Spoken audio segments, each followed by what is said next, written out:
사도행전 79번째 시간입니다. 미련한 결정이 실패로 이끈다. 미련한 결정이 실패로 이끈다라는 제목으로 우리 하나님 말씀 함께 나누겠습니다. 오늘 본문 말씀은 바울이 이제 로마로 끌려가는 겁니다. 압송돼서 가는데 배를 타고 갑니다. 배를 타고 가는 과중에 유라굴라라고 하는 엄청난 광풍을 맞이하게 되는 그런 장면입니다. 우리가 배를 타고 가다 보면 바다 위에서 별의별 일이 다 많이 있습니다. 풍랑을 맞이기도 하고 또 생각하지도 못했던 여러 가지 기상 변화, 돌발 상황이 있게 됩니다. 우리의 인생과 마찬가지입니다. 어떻게 평탄하기만 합니까? 바람이 세기도 하고 비도 오고 또 눈보라가 몰아치기도 하고 멀쩡했다가 갑자기 여러 가지 돌발 상황이 꼭 바다 위가 우리 인생과 똑같습니다. 너는 바다의 이 배를 생각할 때에 그런 일을 맞이하게 되거든요. 왜 이런 일이 있을까? 그거 따져봤자 필요 없습니다. 그냥 바다가 그런 거예요. 인생이 그런 겁니다. 그럴 때 바다 위에서 무조건 그런 일을 만났을 때는 선장이 잘해야 됩니다. 선장 하나에 따라서 그 배에 있는 모든 사람이 죽기도 하고 살기도 합니다. 이 상황이 어떤 상황인지, 그래서 이 상황 속에서 선장이 어떠한 결정을 해야 되는지 그걸 잘해야 사람 살릴 수 있는 겁니다. 잘못된 결정, 미련한 결정을 했을 때 자기뿐만이 아니라 배에 탄 모든 사람들이 다 같이 죽을 수도 있는 겁니다. 그래서 배 위의 선장이 누구냐? 그 선장이 어떤 생각을 하느냐? 뭘 바라보느냐? 어떠한 결정을 하느냐? 이게 굉장히 중요합니다. 그리고 따져보면 우리의 가정도 마찬가지입니다. 우리 가정도 가장이 잘하면 됩니다. 가장이 믿음 딱 중심 붙잡고 하나님 바라보면 그 가정 어떠한 살다 보면 별의별 일이 많이 있잖아요. 그래도 가장이 그 가정의 선장이 돼서 중심 잡고 있으면 절대 무너지지 않습니다. 회사도 마찬가지죠. 난당기다 하는 많은 직원들이 있습니다. 똑똑한 직원들이 많아요. 그런데 그 회사의 사장이 누구냐에 따라서 달라지는 겁니다. 아무리 똑똑한 사람들 갖다 놔도요, 사장이 이상한 짓 하고 사장이 잘못된 결정을 하면 그건 망할 수밖에 없습니다. 제가 그런 걸 생각할 때 교회는 누가 잘해야 돼요? 집에서는 가장이 잘해야 되고, 배는 선장이 잘해야 되고, 회사는 사장이 잘해야 되고, 교회는요? 그쵸? 근데 그거 맞아요. 그래서 제가 말씀 준비하면서 다시 한번 결심했습니다. 잘 할게요. 제가 잘 해야 되죠? 물론 아멘 안 하신 분들은 당신 안 해도 우리 잘해 그렇게 하겠는데, 그래도 교회는 목사가 잘하면 되고, 배는 선장이 잘하면 되고, 회사는 사장이 딱 잘하고 있으면 돌아가요. 무너지지 않습니다. 근데 안타깝게도 오늘 본문에 나오는 이 바울이 탄 배는 선장이 그렇게 좋은 선장이 아니었다라고 하는 것입니다. 지혜롭지 못했고, 또 선택도 잘못했고, 결정도 하나를 잘못하니까 계속해서 어긋나게 되고, 결국은 그 배에 있는 모든 사람들이 위기에 처하게 되더라고 하는 것입니다. 그 배에 말씀을 보면 276명이 탔거든요. 이 276명의 목숨이 이 선장에 의해서 정말 죽음의 위기에 처하게 되더라고 하는 것입니다. 첫 번째 뭘 잘못했느냐? 배를 띄우면 안 됐던 거예요. 처음부터 잘못된 겁니다. 오늘 9절 말씀을 보면 여러 날이 걸려 금식하는 절기가 이미 지났으므로 상황이 뭐래요? 항해하기가 위태한지라. 그러니까 이 날씨며 시기며, 이러면 우리나라도 마찬가지 아닙니까? 어느 시기에는 바람이 굉장히 세요. 또 눈보라가 몰아쳐요. 그럴 때는 이때는 배 띄우는 거 아니야. 그런 시기가 다 지역마다 있거든요. 지금 바울이 탄 이 배는 이 시기에 항해를 하면 안 됐다라고 하는 것입니다. 그걸 누가 제일 잘 알아요? 선장이 나는 거예요. 선장이 이거 아무리 그래도 지금은 그 배를 띄우면 안 됩니다 라고 하면 배가 안 떴을 거예요. 그런데 선장이 오케이 했다라는 거예요. 항해 나갔다라고 하는 것입니다.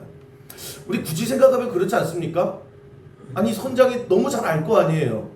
지금 날씨도 알고 지금 가면 굉장히 위험하다는 것을 다 알면서도 자기 목숨도 걸렸는데 왜 굳이 이런 시기에 이런 날씨에 배를 띄웠을까? 하나예요. 욕심입니다. 무슨 욕심이요? 돈 욕심. 돈이에요.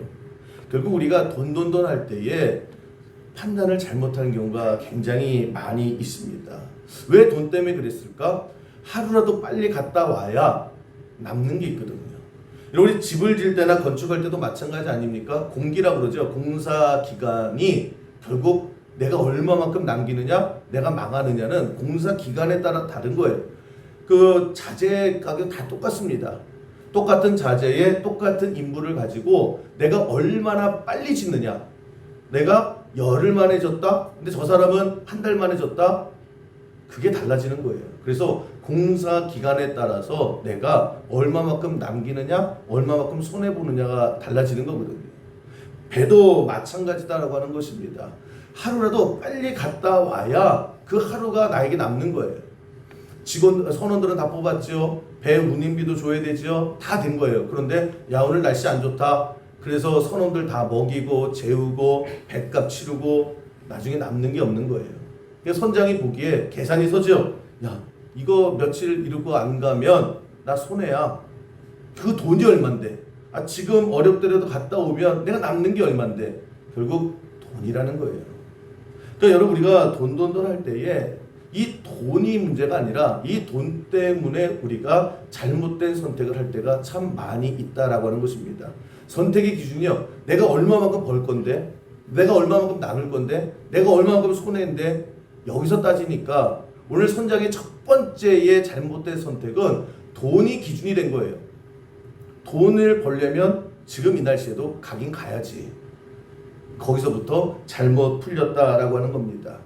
근데 바울이 보니까요, 앞만 봐도 지금 가면 안 되겠는 거예요. 위험한데 지금 이 시기에 배 띄우면 안 되는데. 그래서 10절 이렇게 얘기합니다. 선장이 야, 다 배 타, 이제 우리 갈 거야 라고 하는데, 바울이 말하되 여러분이요, 내가 보니 이번 항해가 화물과 배만 아니라 우리 생명에도 타격과 많은 손해를 끼치리라. 지금 가면 안 됩니다 그런 거예요. 지금 이 배 안에 바울은 죄수거든요. 포승줄에 묶여서 죄수복 입고 있어요. 그런데 소리 지르는 거예요. 앞만 봐도 지금 가면 안 됩니다. 그 상황이 이랬을 것 같아요. 여러분, 오징어 게임 보셨죠? 거기에 깐부 할아버지 나오죠. 오영수 씨. 그러니까 뭐라 그래요? 누가 지금 흉내 좀 잘 내시면 안 돼요? 또 제가 해야 되잖아요. 이러다 우리 다 죽어 그러죠. 지금 바울이 그러는 거예요. 이러다 우리 다 죽어. 배 띄우면 우리 다 죽어. 소리 지르는 거예요. 안 된다는 거예요. 여러분 생각해 보세요. 배는 누가 더 잘 알아요? 선장이 더 잘할까요? 아니면 바울, 제수복을 입고 있는 바울이 더 잘할까요? 선장이 더 잘 알겠죠. 바울은 복음 전하다가 그 천막 짓는 거 했잖아요. 천막 기는 거, 그런 거 하지 않았습니까? 그 배에 대해서 몰라요. 네가 뭘 알아? 그렇게 나오는 거지요. 근데 여러분 가만히 보세요. 바울이 배에 대해서 알 방법이 없잖아요. 바다에 대해서 알 방법이 없잖아요. 그런데 여러분이요, 우리 이러다 다 죽어요. 저거 배 움직이면 안 됩니다 라고 큰 소리 치고 확신에 차서 얘기할 수 있었던 이유가 뭐냐는 거예요. 한마디로 얘기하면 바울은 파선 전문가입니다. 파선, 배가 부서지는 그 전문가예요. 그래서 언제 어떻게 하면 배가 부서지는지를 너무나 잘 알고 있는 사람이 바울입니다. 여러분, 이 뱃사람들도요, 평생 태어나서 죽을 때까지 배 타고 다니지만 내가 탄 배가 파손하는 경험은 거의 없어요. 거의 없어요. 그냥 옛날 이야기 하듯이 하죠. 그리고 우리가 안 나가잖아요. 배 부서질 것 같으면 안 나가고. 그래서 보통의 모든 시대를 털어서 배가 파손되는 경험은 정말 평생에 한번 있을까 말까 하는 뱃사람이라도. 그런데 이 바울은요, 그 뱃사람도 평생에 하기 어려운 이 배가 파손되는 경험을 3번이나 이미 했다라는 거예요. 그래서 고린도후서 11장에 보면 이제 바울이 자기가 당했던 많은 일들을 이제 얘기하는 장면이 나옵니다. 그래서 고린도후서 11장 25절에 보면 이런 얘기를 해요. 내가 3번 태장을 맞고 1번 돌로 맞아서 죽을 뻔했고, 그 다음에요 3번 파선을 했다는 거예요. 배 타고 가다가 배가 부셔져 버렸대요. 그래서 일주일 동안 기쁨 바다에서 내가 둥둥 떠 있었다. 이거를요 한 번도 아니고 이미 3번을 경험해 봤다라고 하는 겁니다. 그 일주일 동안요 그 배 부셔지면 그 가판 같은 거 나무 상자 같은 거 들고 있는 거잖아요. 그거를 일주일 내내 죽을 고비 넘겼는데 야 내가 살면서 내가 파선 이거 뱃사람도 경험하기 어려운 거 내가 이거 한 번 경험했다라고 하는 것도 이야기거리가 될 만한데 이거를 지금까지 3번이나 경험했다라는 거예요. 그러니까 잘 아는 거예요. 내가 배가 부셔지는 과정을 내가 3번이나 겪어봤더니 딱 요렇다라는 거예요. 요런 날씨에 요런 선택을 했을 때에 그때 파선하더라. 그래서 소리 지르는 거예요. 내가 배 3번 파선해봐서 아는데 내가 3번 죽을 고비를 넘겨봐서 아는데 지금 가면 우리 다 죽어요 라고 소리를 지르는 겁니다. 저는 이 의미에서 우리가 기억해야 되는 게 뭐냐면 여러분 우리가 인생을 살다 보면서 실패해요. 내 잘못이든 아니든 간에 또 실수도 합니다. 그런 실수가 그런 실패가 나쁜 것만은 아니다라는 거예요. 내 잘못과는 상관없이 나는 가만히 있는데 와서 들이받을 수도 있죠. 나는 싫다고 하는데 어쩌거나 배에 올려 탈 수도 있죠. 어쩌거나 내 인생을 통틀어서 내가 원하지 않는 실수와 실패가 경험됩니다. 그럼 우리는 운 나빴어. 나 그거 저 인간 때문에 그랬어. 그리고 후회해요. 그리고 진절머리 쳐요. 그런데 그게 우리 인생에 정말 피가 되고 살이 되는 자산이 얼마든지 될 수 있다라고 하는 것입니다. 저는 우리 성도님들, 특별히 우리 뭐 젊으신 분도 마찬가지지만 연세 드신 분도 마찬가지예요. 정말 아무것도 안 하려고 하지 말고요. 나가서 실패라도 하는 게 중요하다라는 거예요. 저는 저희 자녀들에게 늘 얘기해요. 네가 선택을 해야 되는데 아무것도 안 하려고 하지 말고 왜 아무것도 안 하려고 할까요? 뻔하니까. 이거 안 될 것 같은데? 이거 실패할 것 같은데?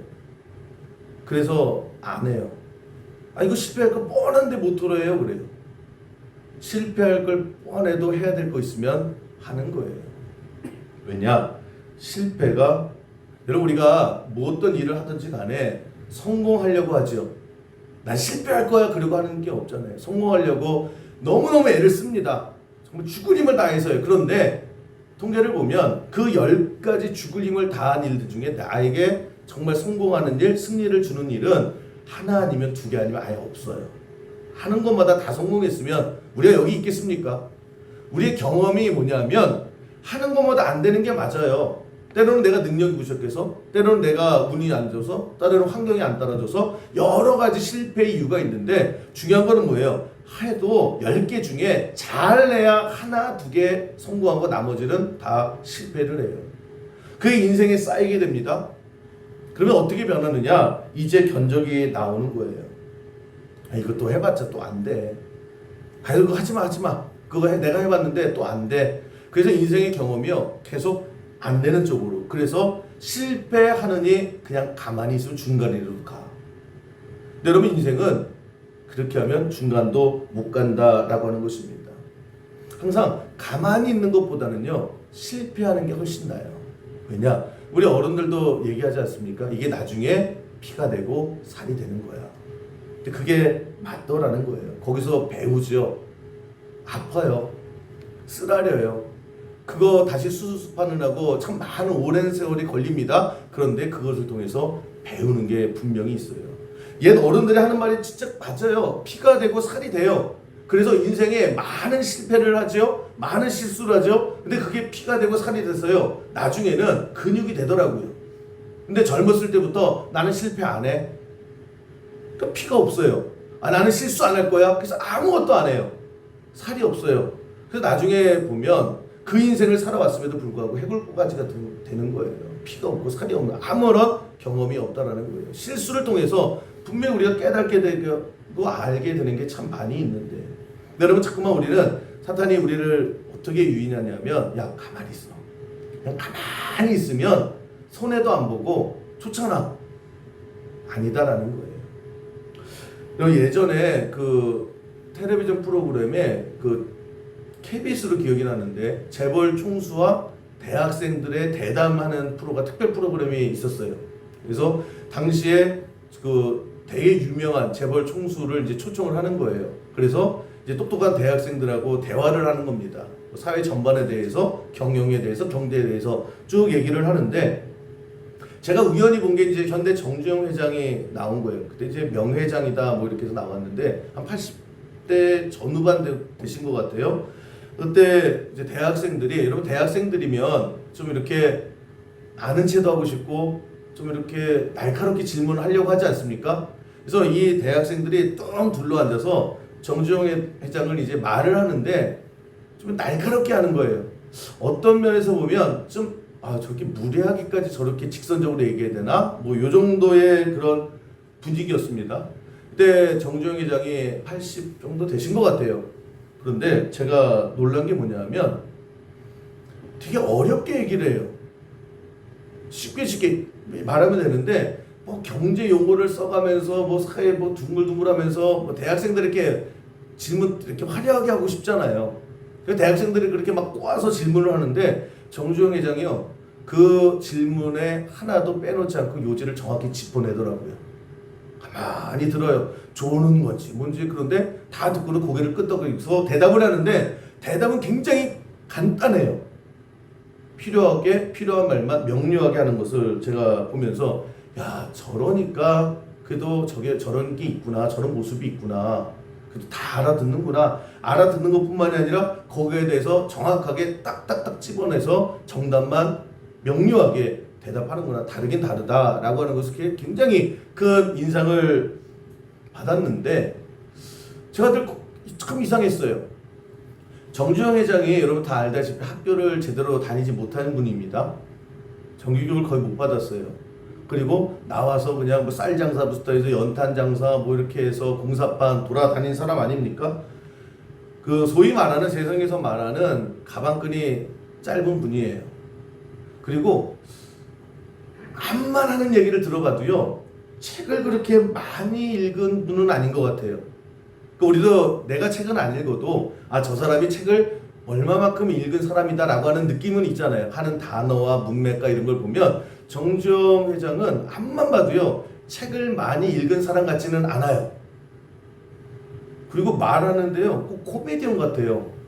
응 뭐 이래요. 2주일씩 흉내내는 것 같고. 그런데 말의 내용을 보면요 정확해요. 딱 부러지고요 길게 하지도 않아요. 그러니까 내가 모르면 답을 길게 하거든요. 근데 이게 답이다라고 하면 굉장히 간단하고 명료하게 딱딱 찍어냅니다. 제가 그 장면이 굉장히 기억에 남는데 그래서 제가 어떻게 정주영 회장은 저럴까? 저 나이에 많이 배우지도 않고 분명히 책도 많이 안 읽은 거 확실한데 또 어떻게 사회 전반에 대해서 저렇게 분명하고 명확하게 파악을 하고 대답을 할 수 있을까? 나중에 보니까요 정주영 회장이 그런 얘기를 해요. 자기 책 안 읽은 거 맞대요. 그런데 나의 모든 지식은 삶의 체험, 삶의 경험에서 나왔다. 자기는 닥치는 대로 다 해봤다라는 거예요. 그냥 어떠한 것이 주어져도요 일단 해봤다라는 거예요. 그 해보는데 정말 수많은 것들을 실패하고 이 나이까지 왔대요. 그런데 그 실패했던 것들이 지금의 나를 만들어 주더라고요. 책 10권보다 내가 쓰라리고 내가 무너졌던 그 경험이요 책 100권보다 훨씬 더 내가 삶의 지혜를 주더라 이렇게 얘기를 합니다. 그래서 유명한 얘기 있죠. 정주영 회장이 늘 입에 달고 다니는 얘기가 뭡니까? 해봤어? 직원들에게 야 우리 무슨 도로공사하자 뭐하자 이렇게 막 사업 보고를 이렇게 올리잖아요. 그러니까 오너가 우리 이런 사업하는 거 어때 한번 알아봐. 그러면 이제 직원들이 뭐 연구하고 이러잖아요. 뭐 교수 와서 뭐 데이터도 분석을 하고 외국 사례도 탁 해서 보고서를 딱 올리면 10개 중에 8개는 보고서가 안 됩니다. 이건 이래서 안 되고 이건 우리나라 환경에 안 맞고 이건 기술이 없어서 안 된다. 다 안 된다는 보고서가 10개 중에 8개라는 거예요. 항상 그래서 정주영 회장이 물어본대요. 해봤어? 해봤냐? 해보긴 해봤냐? 그러면 직원들이 이거는요 해보지 않아도 이거는 안 되는 겁니다 라고 보고를 하죠. 그러면 정주영 회장이 다시 돌려보는데요 실패하고 다시 와서 해요. 실패라도 하고 와서 다시 보고해. 그게 경영 철학이었다 이렇게 얘기를 하지요.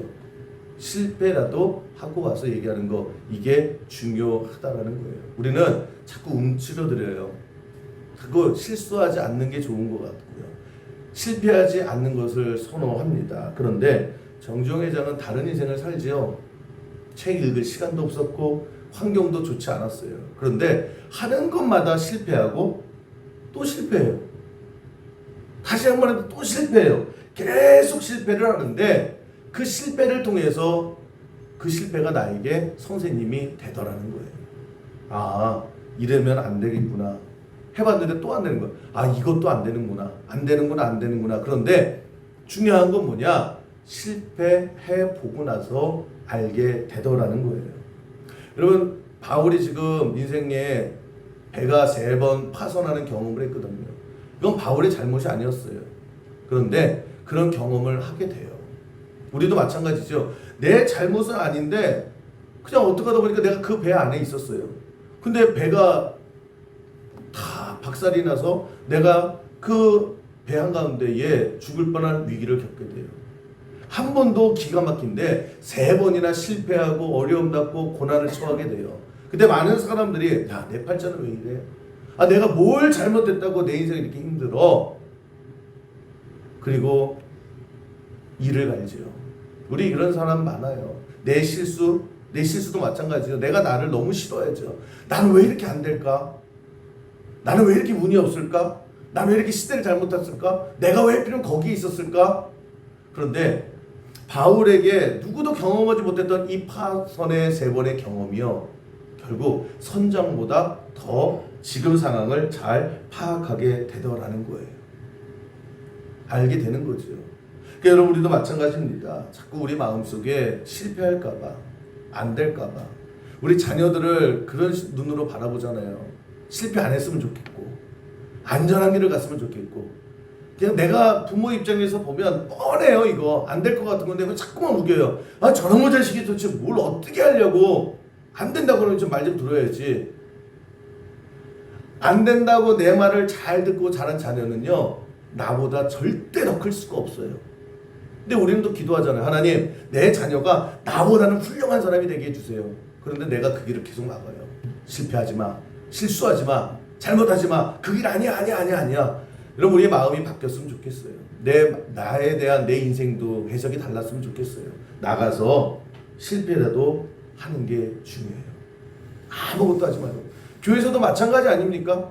그냥 하나님 은혜 주셨을 때 막 하려고 그러다가도 꺾이고 하려고 하다가도 꺾이고, 그러니까 나중에 피가 없고 살이 없는 거예요. 그런 모든 것들이 나에게 인생의 피와 살이 될 때에, 여러분, 우리의 삶 가운데에 하나님의 은혜를 가지고 그런 미련한 결정이 있을 수 있어요. 그러나 그것이 하나하나 하나님 주시는 지혜로 말미암아 현명해지는, 또 하나씩 되어져가는 그 은혜를 누리는 우리 모든 성도 되기를 주님의 이름으로 간절히 축원합니다. 괜찮은 거예요. 잘못 살아온 게. 그렇죠? 그때 내가 거기 있던 거, 내가 내 인생에 야, 진짜 쓸데없이 허비했다. 허비한 게 어디 있어요? 그게 어마어마한 살이 되고 어마어마한 내 인생의 영향이 분명히 되고, 하나님께서 그래서 뭐라고 말씀하세요? 그 모든 것을 합력하여 내가 쓸게. 그 실패 현장에도 하나님께서 있으셨다라는 거예요. 뻔히 아는데, 여러분, 하나님께서 우리를 회초리 하나 들고요, 너희놈의 시기 이거 아니야 착착 때려서 한 번도 실수하지 않게 하셨다라고 하면, 여러분, 우리 인생이 아무것도 아니죠. 우리가 하나님보다 모르잖아요. 하나님도 아시잖아요. 아시는데 그냥 기다려 주시잖아요. 그리고 그것을 가지고 하나님 역사해 주셨을 때에 우리의 인생도 마찬가지입니다. 결국 하나님께서 우리를 바른 길로 이끌어 주실 줄로 믿습니다. 근데 우리의 선택을 잘 해야 되는 거예요. 결정을 잘 해야 되는데, 오늘 우리의 선택과 결정에 가장 많은 영향을 끼치는 것, 잘못된 선택을 하는 가장 큰 영향 중에 하나가 뭐냐면 다수결이에요. 사람을 다 절로 가니까 야, 저 길이 맞지 뭐. 그리고 그냥 아무 생각 없이 세상에 휩쓸려 가요. 그게 다수결의 원칙 아닙니까? 근데 여러분, 다수결이 맞을 때가 많아요. 그런데 다수결을 절대 진리라고 믿지 말아야 한다는 거예요. 세상이 우르르 가면 나도 여기 가고 우르르 가면 나도 여기 가고 야 다들 뭐 똑똑한 사람들이 얼마나 많은데 그리고 그냥 아무런 생각 없이 쫓아갈 때 그때 무너진다라는 거예요. 오늘 27장 11절 보시면 백부장이 선장과 선주의 말을 바울의 말보다 더 믿더라. 그러니까 바울은 지금 가면 안 됩니다. 재수임에도 불구하고 확신에 차서 얘기하는 거예요. 안 됩니다. 선장은 야 조용히 해. 네가 알아 내가 알아. 내가 더 잘 알지. 나 여기서 자고 먹고 자고 평생을 배 탄 사람이야. 니까지 이게 뭘 알아? 그때 사람들이요 두 의견 중에 누구의 말을 따라요? 그래도 선장이 맞지. 그 선장을 말을 다 들어요. 근데 웅성웅성하니까 당시에 그 백부장 권력자 아닙니까? 그 백부장이 이제 어디 힘을 실어줘야 되는 거예요. 그때 백부장이 바울의 말보다 선장과 선주의 말을 더 듣더라. 왜요? 다들 선장이 맞다고 하니까. 딱 들어보니까 사람들이 바울 얘기 맞다고 하는 사람은 하나도 없네. 그거예요. 다수결. 다 손드는 거예요. 선장의 말이 옳습니다. 그래서 그러면 그냥 다수결로 가자. 그래서 항해를 시작하고 그 다수결이죠. 모든 사람이 맞다고 그랬어요. 그런데 가보니까 풍랑을 맞았고 바울의 말이 맞더라는 거예요. 이게 다수결의 함정이다라고 하는 것입니다. 여러분 우리의 삶도 마찬가지예요. 다수결이 좋을 때가 되게 많아요. 그리고 다수결로 해야 될 일들이 굉장히 많아요. 예를 들면 뭐 교회 의자 같은 거 뭐 색깔 같은 거 정할 때 파란색이 있어요. 빨간색이 있어요. 지금 이 색이 있어요. 그럼 어떤 색이 좋으세요? 지금 이 색이 좋죠. 근데 뭐 어떤 사람은 빨간 게 좋대요. 그러면 그럼 우리 그냥 다수결로 합시다. 그냥 많은 사람들이 좋아하는 거 하는 게 좋죠. 그거 좋잖아요. 그게 모든 사람이 다 더 만족할 수 있는 걸 하는 게 좋죠. 제가 의자 얘기를 왜냐하면 예전에 우리가 이제 가건물 창고에 있을 때 그 옛날부터 있었던 딴 게 쓰던 그 구닥다리 그 장의자를 우리가 계속 쓰고 있었단 말이에요. 그러니까 이게 40년 된 의자였단 말이에요. 근데 이게 이제 너무 낡으니까 이제 색칠을 했거든요. 이제 뭐 공사하면서 이제 그 공사하시는 분들이 이제 칙 뿌리는 거 있어요. 막칙 뿌리면 이제 딱 하는 거 그거 있으니까 그 교회 의자 너무 색깔 좀 바꾸라고 해주겠다고. 그래서 제가 했어요. 했는데 형광 파란색 있죠. 여러분 옛날 분들은 기억하실 거예요. 형광색 파란색 의자로 칠했습니다. 왜냐하면 그때 잘 안 쓰는 색 반값을 해준다고 그래서 그걸 했거든요. 그냥 했어요. 쫙 뿌리고 다음날 교인들 딱 와셨는데 여기 예식장 같아요. 그 제가 그래서 교회 오시는 분들마다 그런 거. 교회 의자 색깔이 왜 이래? 막. 하여튼 그런 거면 그 뭐 사정이 있어서 반값에 해준다 그래서 한 거긴 했는데 이게 만약에 그냥 제가 이 색깔이 너무 좋아요 라고 하는 것보다 모든 성도님들이 그냥 다 좋아하는 거 그런 거 다수결하는 게 좋지 않습니까? 우리 4월달에 걷기 할 거예요. 제가 다 여쭤볼 거예요. 언제가 좋아요? 뭐 무장의 나눔길 어때요? 쭉 물어봐서 다 좋다고는 안 했겠죠. 그런데 그냥 다수결로 다 이 정도가 좋습니다 라고 하는 때와 그 장소로 갈 거예요. 그럼 다수결이 좋죠. 뭐 이상한 데 가지고 나를 따르라 그럴 필요 없잖아요. 모든 성도님들이 좋아하는 것을 가지고 좋아하는 방향으로 다는 못해도 제일 많은 다수결로 하는 게 좋아요. 그런데 모든 것들을 다 다수결로 할 수는 없다는 거예요. 모든 것들이 다 다수결이 진리는 아니다라는 거예요. 예를 들면 우리 이종 지사님도 지금 선생님이신데 선생님이 가는 거예요. 학교에 가서 그래 목사님도 다수결로 하는데 나도 다수결로 할 거야.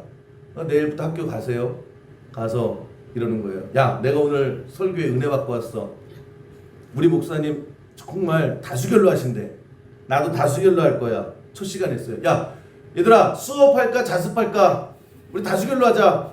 애들이 뭐를 해요? 자습한다고 그러겠죠. 두 번째 시간이에요.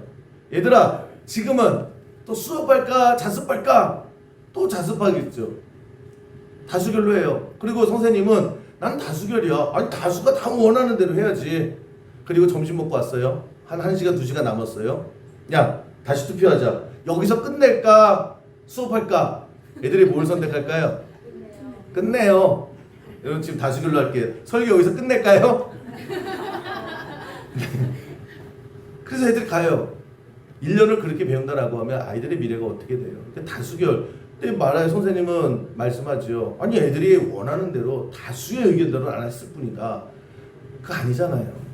다수결이 다 맞지 않는데 여러분 우리의 삶 가운데에 그런 착각이 있어요. 다수가 다 하니까 이게 맞을 거야. 지금 이 상황이 그래요. 사람들이 선장이고 선주고 사람 선원들이고 다 가도 만든다고 하는데 다수결이 그렇게 얘기하는데 그래서 그냥 끌려갈 때가 참 많아요. 목회도 마찬가지다라고 하는 건 선생님도 마찬가지고요. 이런 목회가 뭐 의자 뭐 이런 여러 가지가 다 우리 성도님들의 다수의 의견을 받아들여서 하는 게 좋아요. 그런데 모든 것들이 다 성도님들의 모든 뜻이 다 진리는 아닐 수 있다라는 거예요. 그 와중에 중심은 잡아야 되는 거죠. 하나님의 말씀이 무엇인지, 이 교회가 어떤 방향으로 가야 되는지, 우리가 어떻게 예수를 믿는 게 맞는 것인지, 아무리 다수가 원한다 할지라도 그래도 다수의 의견이 항상 바른 결정은 아니다라는 거예요. 근데 우리는 왜 실수하느냐? 다수가 그쪽으로 손드니까 맞을 거야. 그래서 목회가 되게 어려운 것 같아요. 목회가 왜 어렵느냐? 매일마다 성도님들 얘기해요.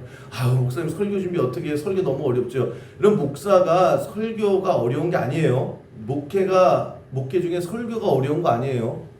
다 하시는 거예요. 뭐 어려운 게 어디 있어요?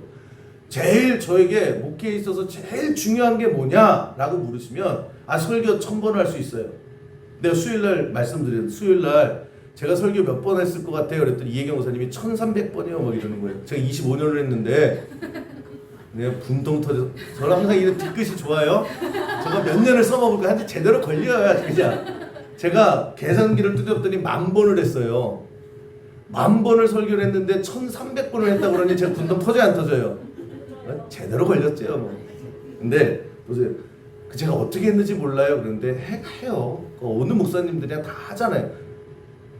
근데 진짜 어려운 게 뭐냐면 뭐가 바른 결정인지가 늘 조심스러운 거예요. 제가 초반에 말씀드렸죠. 교회는 목사가 잘해야 됩니다. 뭘 잘해요? 여러분들 뭐 신방하고 으쌰으쌰 합시다. 그리고 뭐 밥 사주고 이렇게 아니라요. 목회의 가장 중심은 바른 결정이에요. 어쩔 때는 모든 사람들이 다 의견이 하나 모아져서 갈 수도 있어요. 그런데 어쩔 때는 모두가 원하지 않음에도 불구하고 이 길이 맞을 때가 있어요. 근데 이게 의심이 들잖아요. 확신이 안 서잖아요. 그래서 어려운 거예요. 하나님 이게 진짜 맞습니까? 이게 진짜 맞아요? 묻고 또 묻고 또 묻고 그래서 어쩔 때는 그냥 아무것도 안 할 때가 있어요. 확신 주실 때까지. 그게 어려운 거예요. 여러분 우리 인생도 마찬가지 아닙니까? 우리 인생이요 남들 다 가는 대로 그냥 매번 그래. 야 다들 가니까 그거 맞아. 맞을 때 많아요. 그런데 어떤 때에는 그게 아닐 때도 있는 거예요. 그래서 성경은 뭐라고 얘기합니까? 그래서 깨어있어 기도하고 하나님이 뭐라고 하시는지 그 주파수가 항상 열려야 되는 거예요. 오늘 장우정 원사님이 일주일 내내 신경질이 엄청 나셨단 말이에요. 왜냐? 온라인으로 예배를 드리는 게 너무 좋은데 어느 날 갑자기 안 돼요. 하루에 막 2번씩 전에 목사님 안 돼요. 그래서 제가 그럼 권사님 제가 연수동이신데 연수동에 갈게요 했더니 오지 마세요. 어쩌라는 거예요. 주일날. 근데 그게 와이파이를 안 켰었던 것 같아요. 근데 오자마자 딱 봤더니 와이파이가 안 켜진 거예요. 와이파이가 안 켜지면 생전 안 되거든요. 우리의 신앙도 마찬가지예요. 와이파이가 켜져야 돼요. 하나님 뭐라고 그러시는가? 세상이 뭐라고 그래도요. 세상이 움직이는 대로 나도 가면 돼요. 그런데 항상 그러다 보면요. 이제 고민도 없어요. 기도도 할 필요 없어요. 세상이 뭐라고 그러는가? 그냥 거기에 휩쓸렸다가 결국 잘못된 선택, 미련한 선택을 통해서 우리가 뼈저린 실패를 할 때가 너무나 많이 있다라고 하는 것입니다. 목사도 마찬가지예요. 그래서 다 결정이에요. 결정. 제가 예전에 14년 전에요. 어느 교회를 갔는데 그 교회에 전도가 잘 되는 거예요. 야, 그랬는데 여러 가지 많은 프로그램을 하는데 그 중에 하나가 교회 전단지를 만들더라고요. 그래서 우리 목사님은 뭐 하면서 쭉 하면서 뭐 하면서 전단지를 예쁘게 만들고 그걸 쫙 뿌린댔더니 사람들이 오더라는 거예요. 제가 너무 좋더라고요. 야, 좋다, 잘 만들었다. 그러면서 그 목사님이 요즘에는 이게 대세래요. 제가 혹했죠. 나도 해야지. 그래서 와서요 전단지 만들었어요. 한 년에 2만 장입니다. 전단지는 당시에 기본이 2만 장이에요. 2만 장을 뽑았어요. 교회에서 쌓았더니 2만 장이면요 이만한 산더미처럼 쌓인 거예요. 교회는 그때 20명 남짓. 그냥 턱 막히죠.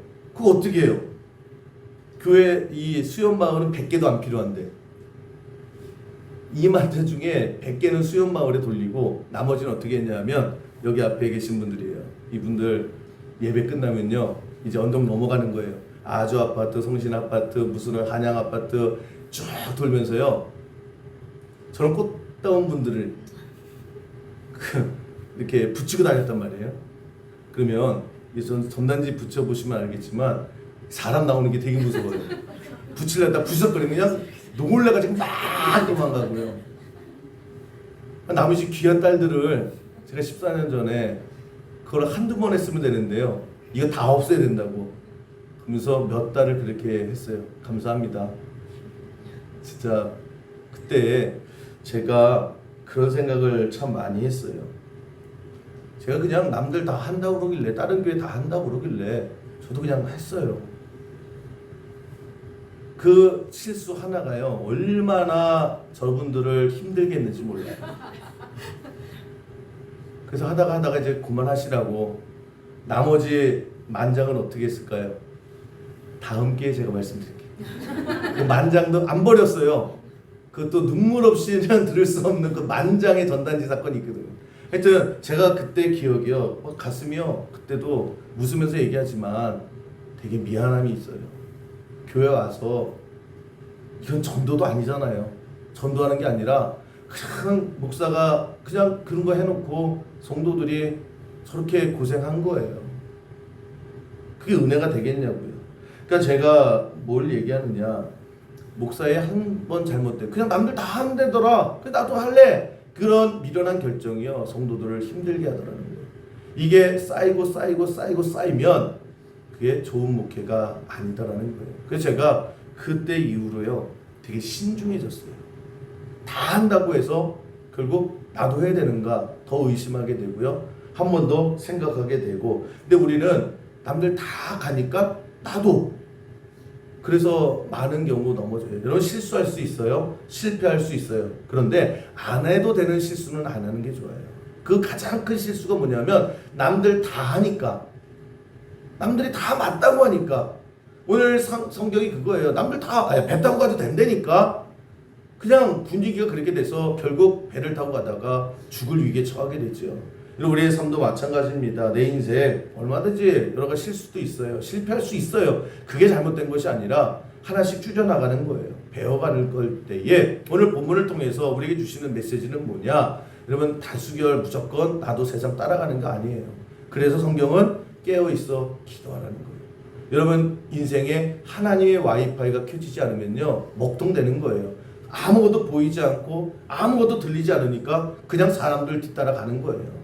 사람들 망할 때 같이 망하는 거예요. 우리가 하나님의 백성입니다. 그래서 우리가 하나님 앞에 그래서 말씀 듣고 더 겸손히 나갈 때 바른 결정이 되고 그 바른 결정을 통해서 하나님 주신 아름다운 풍성한 은혜가 분명히 있게 될 줄로 믿습니다. 많은 경우 실패가요 미련한 결정 때문에 그래요. 우리 주변에서도 보면 망할 사람들은요 꼭 망할 결정만 해요. 거기서 하나님 앞에 붙들고 나아가는 그래서 하나님 주시는 그런 풍성한 은혜를 누리는 우리 수요일교 모든 성도 되기를 주님의 이름으로 간절히 축원합니다.